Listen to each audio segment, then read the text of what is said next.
Hello everyone, Thom Strimbu here from Voxel Revolution, back with you again for episode number 3 of the Virtual Strategy Podcast.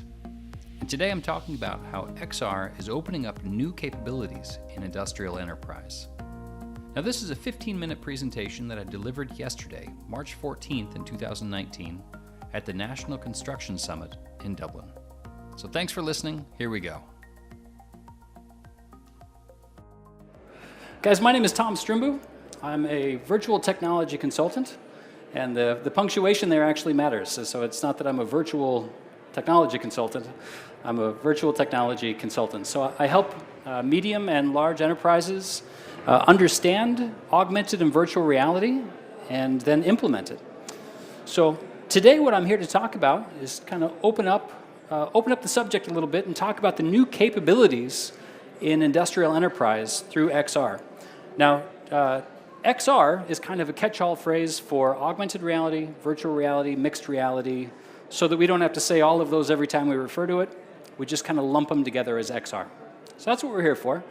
If I leave you with nothing else, my hope is that you will at least understand the value proposition that XR has in your business, wherever you are, because really there's an application for just about every sector in the market.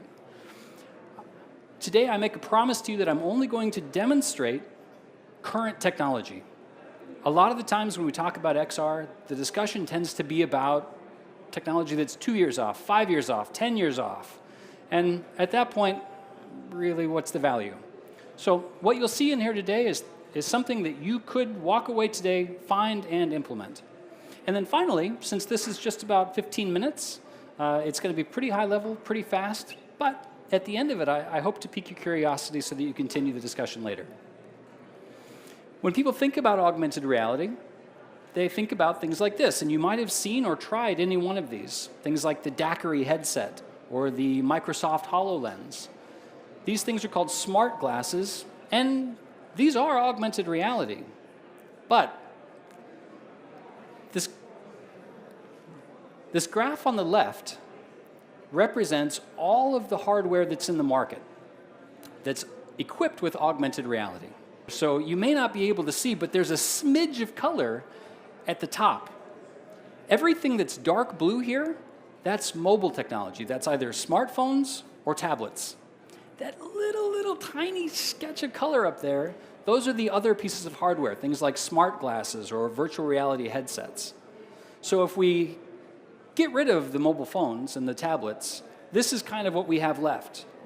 So this is a fraction of a fraction over here. And right now, smart glasses in 2019 make up just that little fraction of the overall market. So I'm not really going to be talking about those smart glasses that you see in the media everywhere.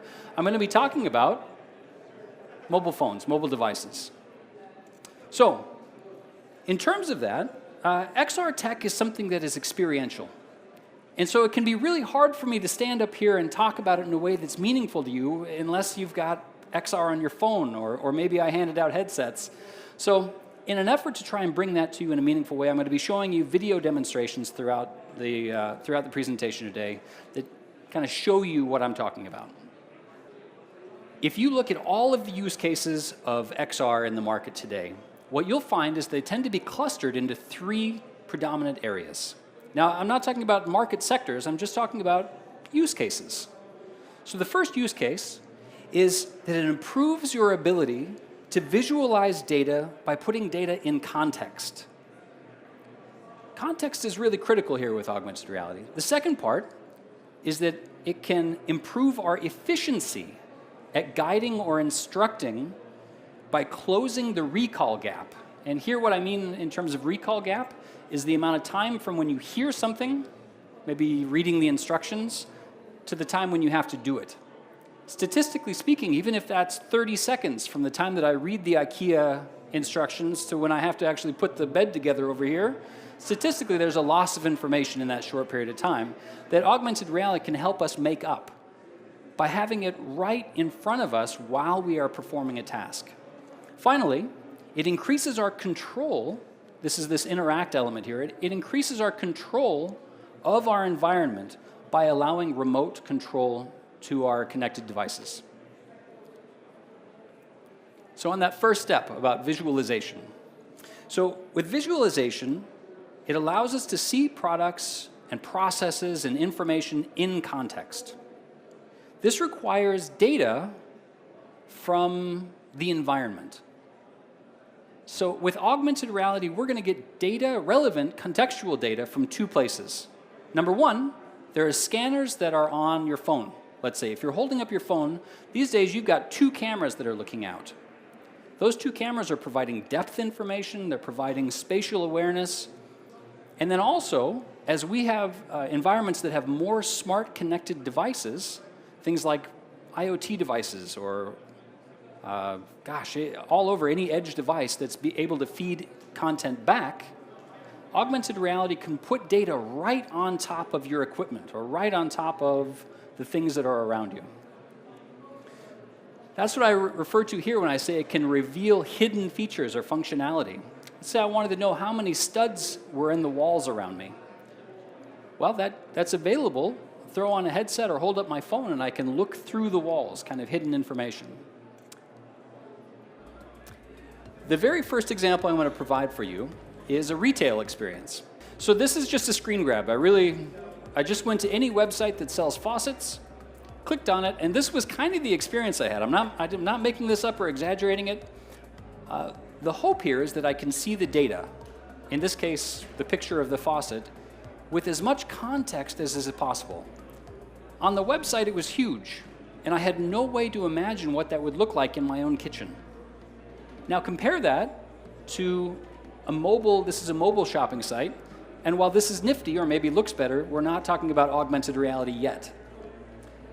The feature that adds value here is I can click on this little globe up there and see it in my kitchen. I can see this faucet right in the place. So, enable camera access. Yes, here's my kitchen.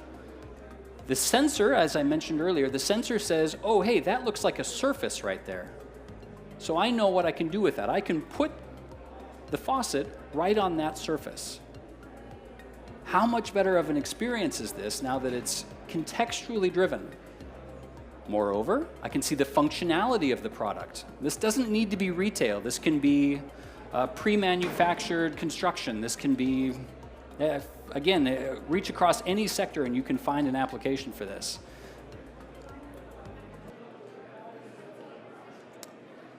In this scenario where visualization counts, I think one of the things that matters is that we reduce the creative ambiguity.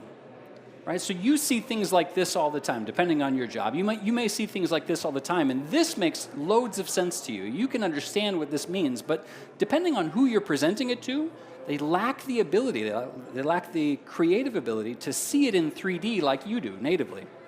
So an augmented reality application can pop something into 3D. In the past, you might have brought this with you in a massive 3D model, but this is a cost savings, a time savings, convenience. All of this adds to your productivity. This is an application called Fuser. Fuser is, this is my only example today where I'm actually using virtual reality. But it takes BIM software and transports it into kind of what looks like a game, right? This gamification is practical.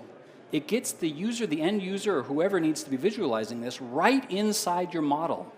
They could say, you know what? Actually, I don't really like that rounded part. Can we get that adjusted? Whereas for somebody who's not initiated well, finding that level of detail in this can be exceedingly difficult. So really all we've done, again, is getting back to that. I'm going to beat a dead horse here, I know, but context is really king here. All right, the second level, instruct and guide. So adding instruction, we're talking about training manuals, SOPs, video training guides, anything like that, where you can, again, put it right in the user's face while they're performing a task. Means that you have higher success rates, improved productivity. I'll show you a statistic in a couple of slides here from Boeing, who was nice enough to provide their case study and saw what it did for trainees in terms of their increased efficiency. Now, the one that I've got in bold is the one that I'm most excited about, and I think you should be too, and that's the ability to bring remote access from anywhere in the world to where you need it at the moment. Instead of flying an expert in or driving across the country or even across town, we have something like this. Great. Digital transformation should improve. So this is a manufacturing environment, or some of this is at least.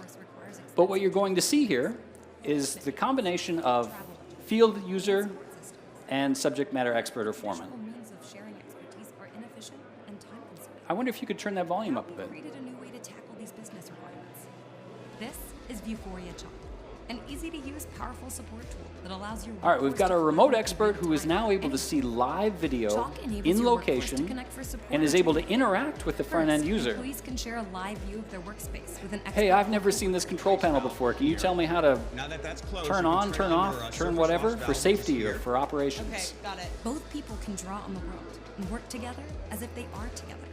And One of the thanks to things that I'd Vuforia like you to augmented notice is that reality wherever the remote user, where the remote orientations expert is exactly where drawing, they're that's Even when you move stapled around as you to work. that location In fact, in you can pause space. the live view to So draw as they're easy to moving follow around and then they multi-step come back to it, instructions. it's still right where they With left Chalk, it, so simple that the instructions reference help you isn't solve lost. complex problems quickly and effectively.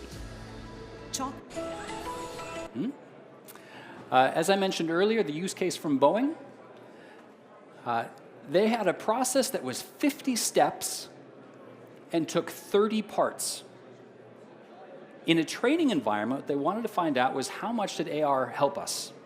And what they came up with was trainees completed it in 35% less time, 35% faster, and this one I love, the number of trainees who completed it correctly the first time increased by 90%. I think that's a pretty big number. All right. The last of those three areas that we focused on from Instruct, from visualization was Interact. Now, I promised at the beginning that I would only be talking about things that are relevant today. And I will admit that this is probably towing the line of what's actually possible as you walk out the door, because it relies on a lot of technology that is outside of the realm of AR.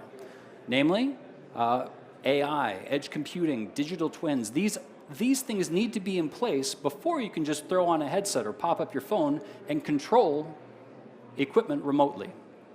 So, understanding that, I'm going to kind of rocket through this in the good name of time here, but a digital twin is something that you guys have probably heard more and more about. The digital twin is basically the platform that stands in between you and a piece of equipment that formerly you would have need to control manually on site. Now you can control it just like you'd control your stereo or anything at home using your phone as a remote control. So using that platform, I'm going to give you the easiest example you could possibly imagine. But this is the level of interaction that we can have with a full-blown manufacturing environment. The increase of smart connected products is going to make augmented reality kind of change the paradigm of data interaction. So the more that we are allowed to see, the more value we get from to having the platform to see it. What's my time look like? Over. Great. All right. So the three areas that I wanted to talk to you about were really that we can bring visualization is a value add, instruction or training is a value add, and then interaction more and more over time is going to be another area where we really get value out of augmented reality. So again, I'm a consultant on these things. I come into businesses and look for areas where we can find opportunities to use augmented or virtual reality. If I did pique your curiosity, feel free to hit me up later. Thank you, guys.